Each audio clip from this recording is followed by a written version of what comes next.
In the autumn of 2014, two men drove deep into the French countryside, where ancient stone farmhouses stand against the winds and time itself seems to slow. Their job was to value the contents of a forgotten estate, a property that had sat dormant for decades, shrouded in local rumor and overgrown ivy. They were Mathieu Lamour and Pierre Novikov, experts from a world-famous auction house, men accustomed to the quiet thrill of dusty attics and forgotten treasures. But they believed this was a routine job. A few old farm vehicles, perhaps, some antique furniture, a simple inventory before the property was sold to settle an inheritance. They had no idea they were about to walk into a graveyard, a mausoleum for machines, and a time capsule of a magnificent broken dream. As they stepped onto the grounds of the Baillon estate, a strange feeling washed over them. The air was thick with the smell of damp earth and decaying leaves. This wasn't just neglect, it was a deliberate turning away from the world, a story sealed and left to rot. The heirs had mentioned that their grandfather, Roger Baillon, had once collected cars, but the word collection is inadequate for what they were about to find. It was more like a lost civilization. Underneath sagging roofs of corrugated iron, in makeshift shelters open to the wind and rain, were shapes. The elegant curved fenders of a 1950s roadster half swallowed by weeds. The proud chrome grille of a pre-war limousine staring blankly from the shadows. All buried under a half-century of dirt, yellowed magazines, and the debris of fallen branches. It wasn't one or two cars, it was dozens, 60 of them. A forgotten army of the world's most magnificent automobiles, left to the mercy of time. Talbot Lago, Hispano Suiza, Maserati, Bugatti, names that whispered of a golden age of elegance and speed, when a car was not merely a machine, but a rolling sculpture. As the initial shock wore off, a profound question began to form, hanging in the silent air. Who would do this? What kind of man gathers such a treasure? A treasure of impossible beauty, and then simply lets it die. Was it an act of madness? The result of a terrible tragedy? Or the secret of a man hiding from the world? The answer was a man named Roger Baillon. To understand this graveyard of steel, you first have to understand the dream that gave it life. Baillon wasn't a typical aristocratic collector. He was a patriot, a self-made man, an entrepreneur who built a fortune in the optimistic, industrious years after the Second World War. His transport company was a symbol of France's rebirth, and in that rebirth, he saw something tragic happening. France's great automotive masterpieces, the bespoke coach-built sculptures from the 1930s, 40s, and 50s, were being seen as old-fashioned. They were being scrapped for metal, their glorious histories melted down and forgotten. To Baillon, this was sacrilege. He saw them as irreplaceable works of art, a vital piece of his country's heritage. So he started a mission, a crusade.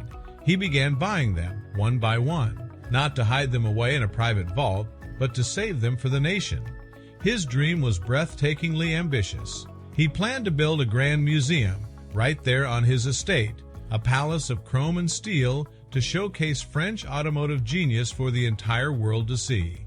He even planned a small-gauge train to carry visitors around the sprawling grounds, from one exhibit to the next. Throughout the 1950s and 60s, his collection grew to nearly 200 cars. It became one of the most important private collections in the world, a testament to one man's singular, magnificent passion. But dreams, even the grandest ones, are fragile. They can be broken by the harsh realities of the world. In the 1970s, the oil crisis struck. The global economy faltered, and Baillon's transport empire, once a titan of industry, crumbled. Financial setbacks hit him hard, relentlessly. The dream was over. He was forced to make an impossible choice, the kind of choice that tears a man's soul apart. He sold off nearly half of his collection, almost 100 cars, just to stay afloat. Each sale was a painful amputation. But some cars, he just couldn't let go. They were his crown jewels, the heart of his dream, the ones that represented the pinnacle of automotive art. So he hid them. In the sheds, under canvas tarps, in whatever makeshift shelter he could construct. It wasn't an act of neglect. It was an act of desperate preservation, a promise whispered to himself in the quiet of the night that one day, when things got better, he would return. He would resurrect his museum, but he never did. The world moved on. Roger Baillon passed away in 2004, taking the full story of his secret kingdom with him to the grave. His son inherited the property and the heavy burden of the secret before passing away himself in 2013. For 50 years, the cars slept. The world forgot they even existed. As the experts, Mathieu and Pierre, cataloged the ghosts of the Baillon collection, they pieced together the story of this tragic, brilliant man. They had already found a treasure beyond their wildest imagination. But they were about to find the one car that Baillon prized above all others. A car with a history of movie stars and whispered scandals. A car that had been considered lost forever. A car that was about to make the entire world hold its breath. Beneath a collapsed roof, buried under a mountain of old magazines and newspapers that had turned to papier-mâché, was a shape they almost missed. It was another car, but this one felt different. It had an aura. Even under the thick shroud of grime, the lines were legendary. With painstaking care, they began to clear the debris. A curved fender emerged. Then, a distinctive grille. And then, the symbol that changes everything. The iconic prancing horse of Ferrari, barely visible through the rust. It was a 1961 Ferrari 250 GTS WB California Spider. Only 37 were ever made. It is, to many, the most beautiful convertible ever designed. And this one had a story that was pure Hollywood. It had been owned by the French film icon Alain Delon. It had been photographed with stars like Jane Fonda and Shirley MacLaine on the sun-drenched coasts of the French Riviera. For decades, collectors had searched for it, debated its fate, and finally concluded it was lost to history. And here it was, entombed in a French barn. The discovery sent shockwaves through the classic car world. But it also presented a unique philosophical question. What do you do with a treasure that has been so profoundly ravaged by time? The traditional answer is to restore it to its former glory, to erase the years of decay. But Art Curial, the auction house, made a bold, revolutionary decision. They would sell the cars exactly as they were found. They understood something profound. The rust, the dust, the cracked leather, the moss growing in the crevices, that was now part of their story. The 50 years of sleep had given them something beyond their original beauty. It had given them a soul, a history etched onto their very metal. The world wasn't just buying a car, they were buying a legend.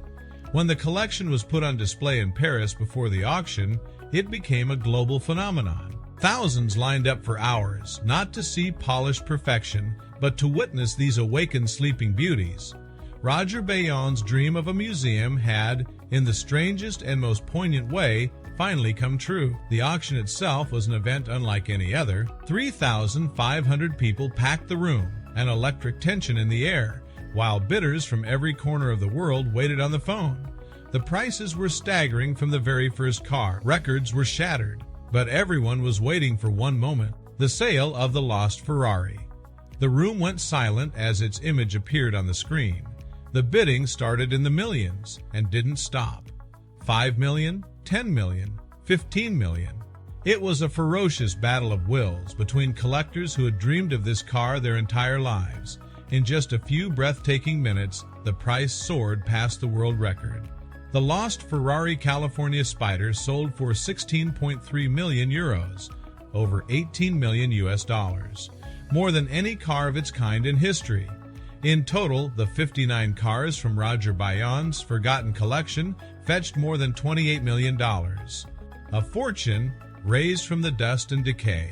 In the end, Roger Baillon's dream was not a failure. It was just delayed. He set out to save these cars from being forgotten, and by hiding them away in an act of desperation, he inadvertently made them unforgettable. He created a modern legend, proving that sometimes the greatest value lies not in pristine, polished perfection, but in the profound beauty of a story well lived and a long 50-year sleep.